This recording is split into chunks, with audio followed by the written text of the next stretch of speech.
Welcome to Reflections, a show that seeks to examine if others see God in your reflection and how Scripture relates to us in this day and age.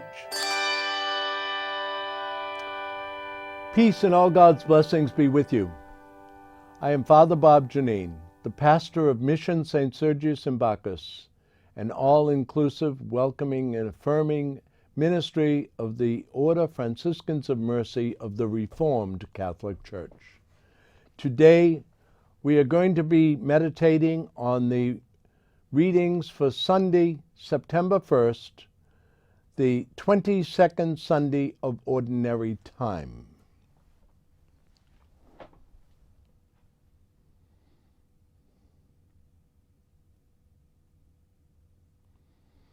Peace and all God's blessings be with you. I am Father Bob Janine, the pastor of Mission St. Sergius in Bacchus, an all-inclusive, welcoming, affirming ministry of the Order Franciscans of Mercy of the Reformed Catholic Church.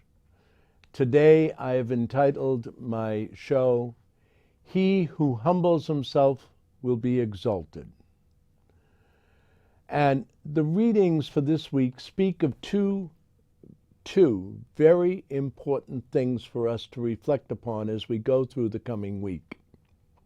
The first is the need for us to be humble and to acknowledge that we are far from perfect and need to constantly be taking an inventory of our failures as well as our successes. The gospel reading is from Luke chapter 14, and it tells of the story of Jesus eating at the house of one of the Pharisees and watching how people seated themselves. Christ then told this parable. When someone invites you to a wedding feast, do not take the seat in the place of honor. A more distinguished person than you may have been invited, and the person who invited you both may come and say, "Give up your place to this man or woman," and then to your embarrassment you would have to go and take the lowest place. No. When you are a guest, Jesus says, make your way to the lowest place and sit there, so that when your host comes, he may say to you, my friend, come, move up here higher. In that way, everyone will know that you are honored and respected. For everyone, it says, for everyone who exalts himself will be humbled, and the man who humbles himself will be exalted. Think about that. He who humbles himself will be exalted. The man who exalts himself, oh, I'm great, I'm wonderful, I'm fabulous, will be exalted, will be humbled.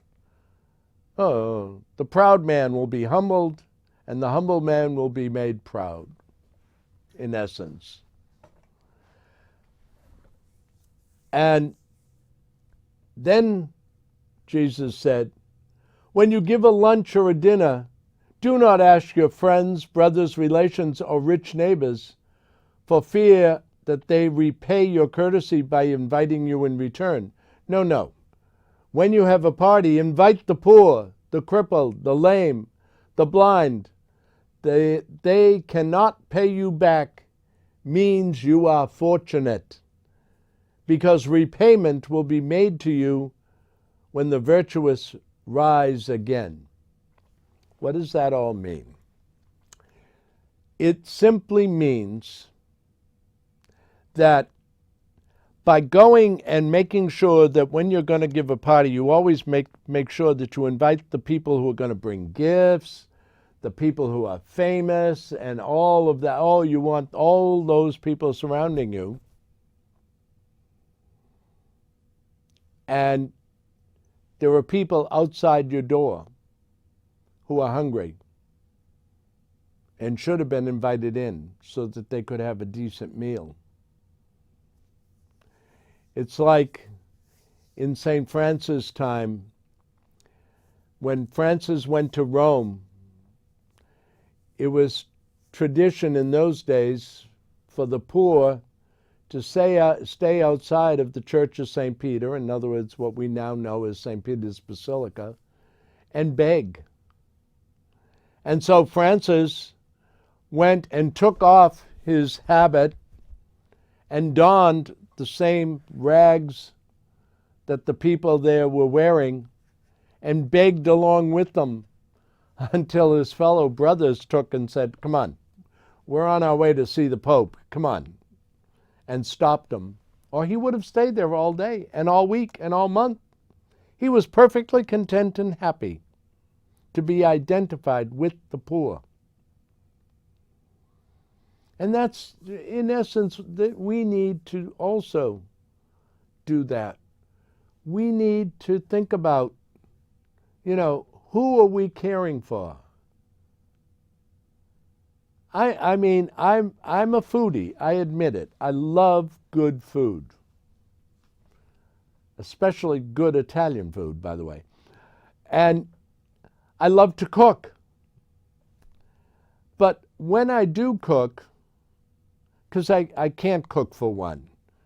When I'm alone, it's usually a TV dinner or something. And lately, I've been making salad, not a lettuce and tomato salad like many of you, but this is a veggie salad with chopped up carrots and cucumbers and tomatoes, and it's got lima beans and cannoli beans, and it's got onion and green peppers and red peppers and whatever happens to be coming out of the garden, all chopped up in my own special balsamic vinegar dressing.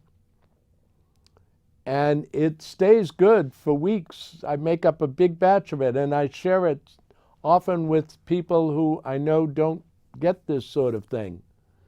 And I've been making up a fruit salads with every kind of fruit in it. And again, sharing, but I have it for my own. And it may be my lunch, my main meal of the day.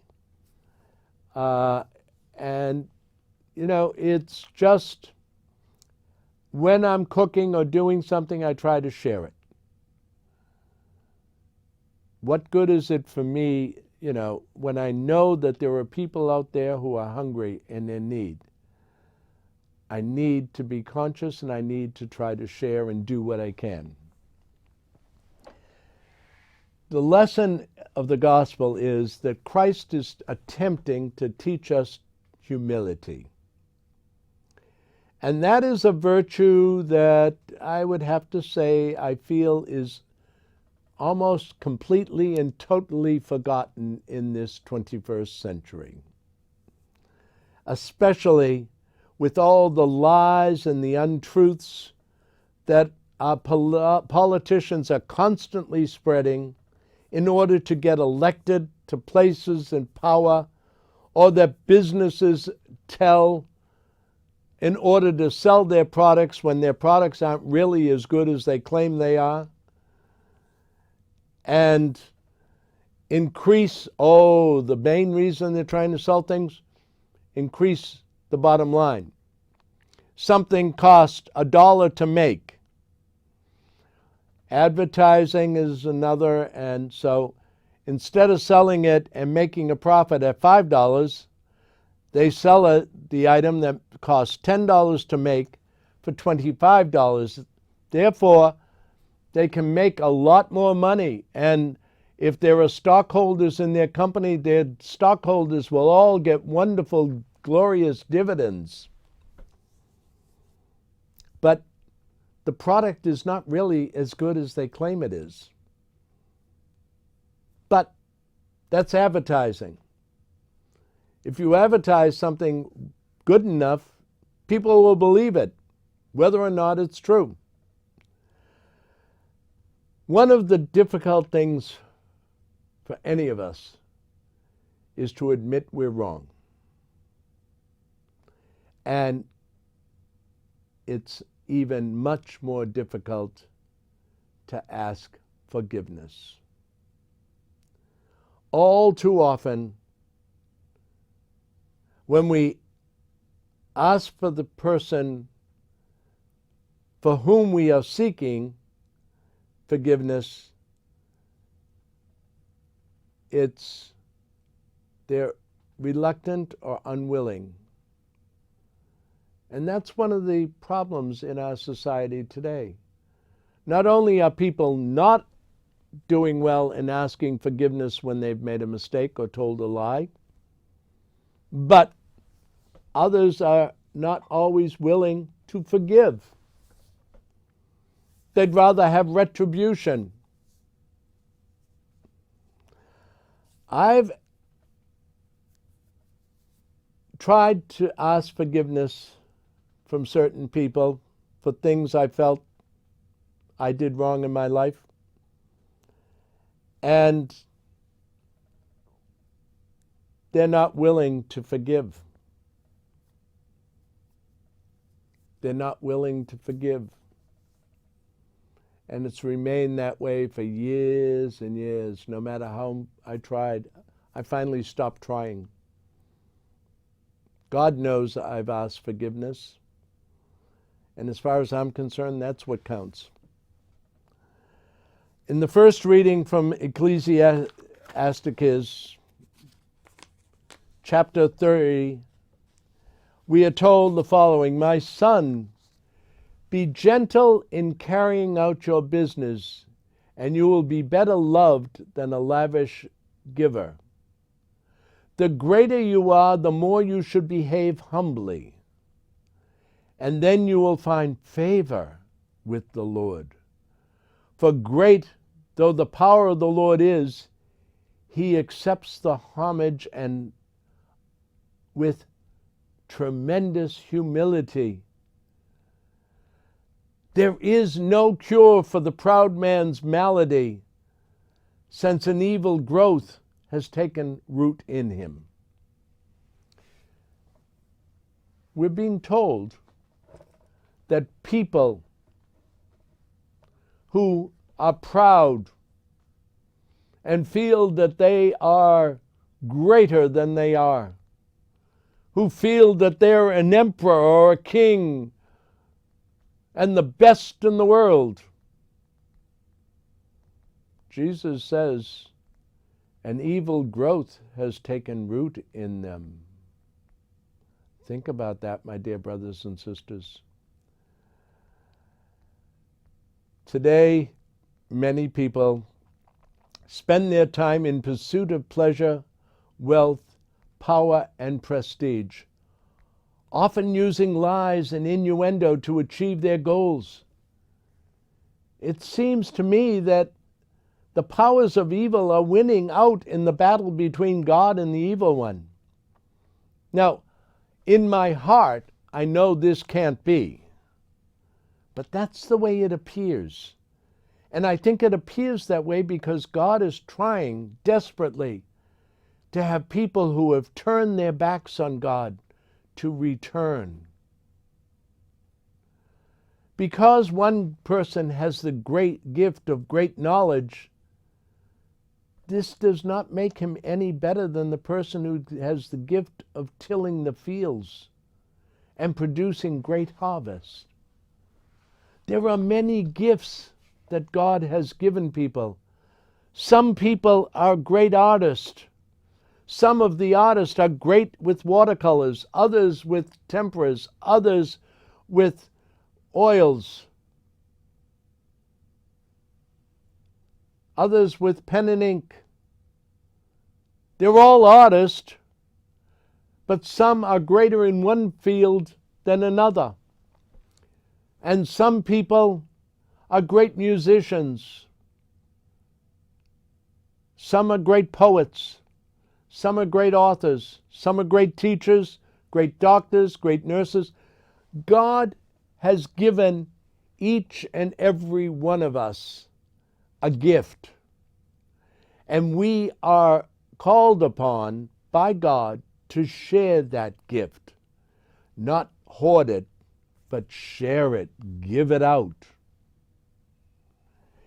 In an age where so many people are seeking their 15 minutes of fame and try to extend that to a lifetime of acclaim, we need to look closer at how we are building up our recognition with God, because that's where it counts. That's where it counts. We should only be worried about how God sees us, what God thinks of us, not what other people think of us. We should respect everyone, look out for one another, care for one another, but only worry about how God thinks of us, because that's what's important. Are we living our lives in the manner that God asked us to? Are we caring for those who are less fortunate? Are we sharing our gifts, both material and spiritual gifts? Material and spiritual gifts. Do we have respect from God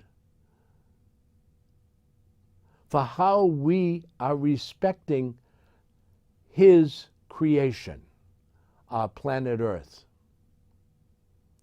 My dear brothers and sisters, there is so much scientific evidence that we are destroying our planet. And with each and every passing year, we're destroying it faster and faster. And if we don't watch out, our great-great-grandchildren may not have a planet to live on. So we have to start caring for God's creation, this planet Earth. Every day we read of horrible situations of people in flood-torn areas, and this year, there have been more areas in this country, never mind Pakistan or Africa or other nations, in this country where people have been devastated by floods and horrific thunderstorms and tornadoes. Massachusetts had 4 tornadoes, and by the time this show airs, maybe even more, because we're failing to take care of our planet, and it's causing global warming, which is changing the entire weather patterns.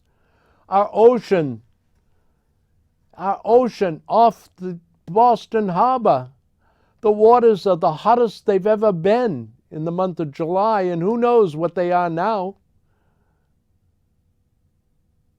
That's why all these creatures that usually are south of us are now off our coast with whales in Boston Harbor. I mean, it's lovely to watch them as they play, but they never were in the harbor.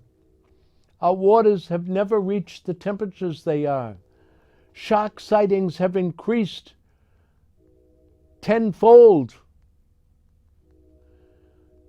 We've had storms in the hottest July on record, as from the time they began keeping records, and it has been the hottest year on record. So, don't tell me there isn't global warming. There's strong, heavy scientific knowledge, and it's all because we're not taking care of our planet. Here in the United States, we have people who are struggling every single day to have a healthy meal. They don't have a decent place to live. They can't get affordable medicine and affordable, available health care. They can't afford health insurance. Well, on the other hand, There are people who are willing to pay $400 for a haircut and are living luxurious lives and can afford $5,000 a month and more apartments. There are people today and people within religious communities who are becoming like the scribes and the Pharisees that Christ spoke about in Matthew 23. Woe to you, scribes and Pharisees, you hypocrites, for you have left undone the weightier matters of the law, justice and mercy and faith. They've been undone because of your living styles. We spend trillions and trillions on weapons of destruction, but we cannot afford to pay and care for the poor or supply quality education to those who don't have the money to pay for an education. God has been very good to the United States and given us many gifts. Decent, honorable men and women built a nation on the principles of freedom, democracy, justice. As the Declaration of Independence declares, we hold these truths to be self-evident, that all men and all people are created equal, that they are endowed by their Creator with certain unalienable rights. Among them are life, liberty, and the pursuit of happiness. We who claim to be followers of Jesus Christ need to work harder to ensure that that is what our country is, that we speak out loudly against anything that is going to make our country other than what that statement says. We need to speak out and demand quality education for all, health care for all, affordable housing for all. We need to emulate the tax collector and ask God for forgiveness for our failing to be mindful of the needs of others and for having our priorities totally misplaced. We need to respect other nationalities' customs and their way of life and not try to force them to live our way of life. They have their customs. They have their traditions. You know, right now, in the month of August, in the north end of Boston, every week was a festival. It's an Italian tradition. Those festivals were held in Italy. They have festival for St. Bruno. The last in August was the one for St. Anthony. That's a tradition, and it's a beautiful tradition. You know, I'm lucky. I have two wonderful heritages, the Italian on my father's side and the Irish on my mother's side. And I cherish both of them. And I strive to live the old traditions. It's wonderful. It's uplifting. We need to respect other nationalities. We need to appreciate all the diversity that God created. Just think about it. Think of what our world would be like if every single person looked alike, thought alike, every house was the same, every garden was the same, every flower was the same, every tree was the same, that there was no diversity. God created diversity for a purpose, and without diversity, our lives would be very bland and blah. I can't think of any other way of expressing it. Diversity is wonderful. It's glorious. The message I got from this week's readings and that I'm sharing with you and asking you to reflect on for this coming week is we need to appreciate the diversity God has created. We need to make sure that we're providing for the needs of others and sharing the gifts that God has given us. And we need to look deeply within ourselves and ask ourselves to send forth the Holy Spirit as we discern our lives and make sure that we are indeed humbling ourselves instead of exalting ourselves. My dear brothers and sisters, I will be posting this reflection and the homily while at the same moment our church is gathered in synod on this first and second day of September. And I ask you to pray for our church, our ministry, as we struggle to do the work